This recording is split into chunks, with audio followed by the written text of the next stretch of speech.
Tabii. Evet tabii. Trenerin o'yinlar paytida, transfer paytida qaysi gap ko'p ishlatadi? Ha? Qaysini aytadi? Lamka. Mana qara, trener qaysi so'zini ko'p ishlatadi? Trener trenovka o'yinlar paytida. O'yinlar paytida o'yinchilarni yopdi. O'yinchilarni yoptir deydi. Ha. Trener qaysi so'zini eng ko'p ishlatadigan? Trenovka o'yin paytida qaysi so'z ko'proq ishlatadi?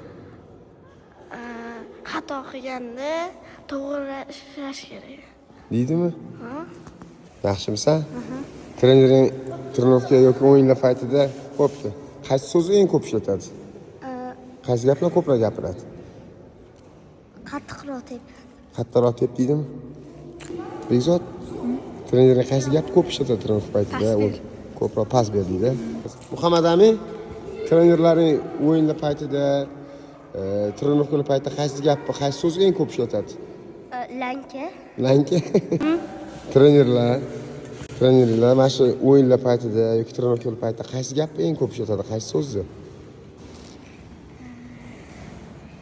Gol o'tkazib qo'ysa. Nima deydi shu? Bilmayman. Trenovkalar paytida, o'yinlar paytida trenerlar eng ko'p ishlatadigan gaplar, so'zlar qaysi gaplar? Uzun pas. Mana. Trenerlarning eng ko'p ishlatadigan so'z qaysi so'z? Mana shu trenovka o'yinlar paytlarida. Qaysi gap ko'proq gapiradi? Tepma, pas ber. Islom. Meni yerda hech narsa yo'q. Nesa hech narsa yo'q. Ramizxon Katta tepma degan. ko'p ishlatilgan so'zi katta tepma deydi. Nozim. Trenerning qaysi anaqa so'zni eng ko'p ishlatadi? O'yin paytida yoki trenovkalar paytida qaysi so'z ko'p ishlatadi?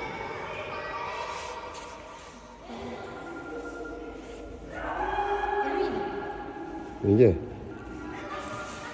Sizlar qaysi gaplarni ko'proq gapiradi? Sizlargan? Ha? Sizlar ishlatasizlarmi? Trenerlarning, murabbiylar qaysi so'z eng ko'p ishlatadi?